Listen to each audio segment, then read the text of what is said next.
आप सभी को नमस्कार। मैं डॉक्टर राधिका चंद्राकर आपके समक्ष जिस विषय पर बात करने जा रहे हैं वो विषय है इंसोम्निया, अनिद्रा के रोगियों पर प्राकृतिक चिकित्सा का प्रभाव। अनिद्रा के जो रोगी हैं उनमें प्राकृतिक चिकित्सा द्वारा उस रोग को ठीक करने के लिए कौन कौन से अभ्यास किए जा सकते हैं, कौन कौन से थेरेपीज दी जा सकती हैं। सर्वप्रथम बात करते हैं इंसोम्निया है क्या।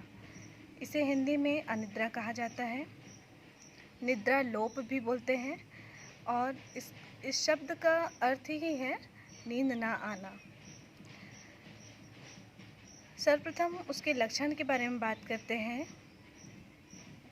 कि अनिद्रा से ग्रसित व्यक्ति में किस किस तरह के लक्षण दिखाई देते हैं। सर्वप्रथम, अगर नींद आती भी है तो सुबह उठने पर ऐसा महसूस होता है जैसे नींद ना आई हो या फिर संपूर्ण शरीर में आराम महसूस नहीं होता। दूसरे जो लक्षण हैं वो हैं सोने में कठिनाई महसूस होना, रात में बार बार उठना, बेचैनी हो रहा, चिड़चिड़ाहट, असहज महसूस होना, शरीर में सामान्य थकान बने रहना, एकाग्रता की कमी। अनिद्रा के पेशेंट में एकाग्रता और स्मरण शक्ति कमज़ोर दिखाई पड़ती है। अनिद्रा के कारण हैं। सर्वप्रथम अनिद्रा की कारणों पर बात करते हैं हम। तो अनिद्रा के जो कारण हैं उसमें कुछ ऐसे रोगी देखे जाते हैं जिनके जीवन में यदि अप्रिय घटना घट गई हो या किसी प्रियजन की मृत्यु हो गई हो तो ऐसे समय भी नींद नहीं आती। तलाक की कंडीशन अगर है तो भी, शोरगुल वाले स्थान पर यदि रह रहे हों तो भी नींद नहीं आती।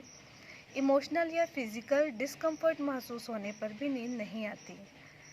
किसी पेशेंट में यह भी देखा जाता है कि लाइट या टेम्परेचर के प्रति संवेदनशीलता होने के कारण भी नींद नहीं आती। किसी व्यक्ति में देखा जाता है कि जॉब यदि उनकी कभी नाइट शिफ्ट हो रही है, कभी डे शिफ्ट हो रही है, उसके कारण भी उनके नींद में डिस्टरबेंस होता है। और अस्थमा, कुछ डिजीज़ भी हैं जिसके कारण अनिद्रा आ सकती है। अस्थमेटिक पेशेंट है, यदि डायबिटिक पेशेंट है, हाई बीपी की प्रॉब्लम है, डिप्रेशन है, तो ये रोग भी उसे प्रभावित करते हैं।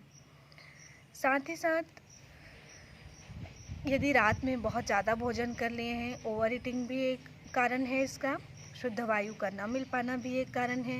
मुंह ढककर सोना, ये भी एक अनिद्रा का एक कारण है। कुछ परिस्थितिजन्य कारण भी होते हैं, जैसे बिछौने से रिलेटेड प्रॉब्लम्स हैं, बिछौना गंदा हो या फिर कपड़े के साथ अनकंफर्टेबल महसूस करना, आवाज़ आना सोते समय नाक से या मुंह से, बहुत सारे लोगों का एक ही साथ एक ही रूम में सोना, सफोकेशन के कारण भी नींद नहीं आती। और एक और कारण है चाय या कॉफ़ी का बहुत ज़्यादा सेवन करना, ये एक कारण है। इन कारणों को ध्यान में रखते हुए जब भी हम नेचुरोपैथी या योग थेरेपी की बात करते हैं तो बाकी जो मॉडर्न मेडिसिन हैं वो लक्षणों पर आधारित होते हैं, लेकिन कभी भी जब पौराणिक या प्राचीन जो चिकित्सा पद्धति है उसमें सबसे पहले कारणों को देखा जाता है। यदि कारण को ही हटा दिया जाए, कारणों पर ही ध्यान दिया जाए, उसे ठीक करने का प्रयास किया जाए तो खुद ब खुद वो डिज़ीज़ जो है वो ठीक होने लगता है। तो कुछ ऐसे ट्रीटमेंट हैं जिसके उपयोग करने से अनिद्रा को ठीक किया जा सकता है। जैसे सबसे पहले तो उनके भोजन की ओर देखते हैं। भोजन में नमक कम हो, नमक को कम कर देना चाहिए। और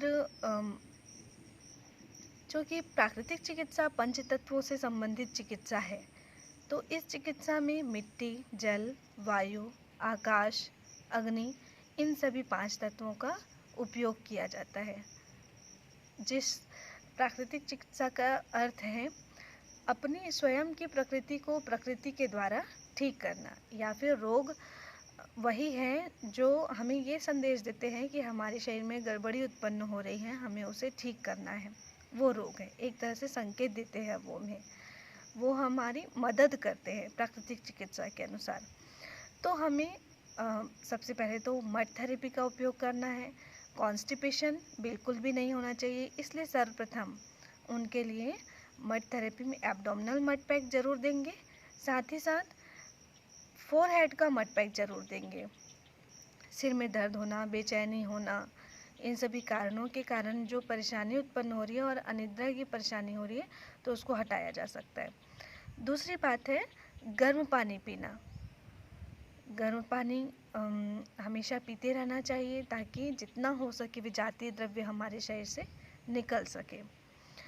एक और वायु तत्व चिकित्सा के अंतर्गत आता है मॉर्निंग वॉक, जिसे हम आजकल कहते हैं, या वायु सेवन भी कहा जाता है प्राकृतिक चिकित्सा के शब्दों में। तो मॉर्निंग वॉक करना बहुत अच्छा है इनके लिए। और साथ ही साथ फुल बॉडी मड पैक भी दिया जा सकता है। हिप बाथ, कटी स्नान और स्पाइनल बाथ, रीढ़ स्नान बहुत ज़्यादा लाभकारी है। साथ ही रात में हल्के गुनगुने पानी से नहाया भी जा सकता है। और हॉट फुट बाथ, गर्म पाद स्नान बहुत ही लाभकारी है। एनिमा, प्राकृतिक चिकित्सा में जो सिद्धांत है वो सबसे महत्वपूर्ण है कि किसी भी रोग का मुख्य कारण है विजातीय द्रव्य। विजातीय द्रव्य अगर शरीर में उत्पन्न हो रहे हैं तो रोग आने के चांस बढ़ जाते हैं, और उसी तरीके से अगर विजातीय द्रव्य को ठीक कर दिया जाए तो रोग स्वयं ही चले जाते हैं। तो इसी तरह से एनिमा का उपयोग करना है। एनिमा साधारण गर्म पानी का उपयोग करके किया जा सकता है या फिर नींबू के रस के साथ एनिमा लिया जा सकता है। भोजन सबसे महत्वपूर्ण होता है। कोई भी जो थेरेपीज़ देते हैं उसमें भोजन का स्थान बहुत महत्वपूर्ण है। यदि हम थेरेपीज़ ले रहे हैं, साथ ही साथ अगर गरिष्ठ भोजन कर रहे हैं, अप्राकृतिक भोजन कर रहे हैं, तो उस थेरेपीज़ का उपयोग या लाभ सही तरीके से हमें नहीं मिल सकता। तो सर्वप्रथम अपने डाइट को सही रखना बहुत आवश्यक है। सुपाच्य भोजन करें, गरिष्ठ भोजन बिल्कुल भी नहीं। डिब्बे बंद पदार्थ जो है, कृत्रिम जो डाइट है वो बिल्कुल ना करें। हो सके तो खिचड़ी लें किसी एक टाइम पर। और इसी प्राकृतिक चिकित्सा के अंतर्गत आकाश तत्व चिकित्सा के अंदर आता है उपवास। उपवास सबसे शुरू में पानी के साथ किया जा सकता है, खाली पेट बिल्कुल भी नहीं। पानी के साथ उपवास चलाते रहना है। धीरे धीरे रसोपवास, जूस किसी भी फल का, मनपसंद फल है या फिर मौसमी फल है, उनके साथ उपवास। फिर उसके बाद धीरे धीरे फलोपवास, फल की ओर, लिक्विड से सॉलिड की ओर आगे बढ़ना है। लेकिन भोजन हमेशा इस तरह से ध्यान रखना है, सुपाच्य हो, पाचन सही तरीके से हो और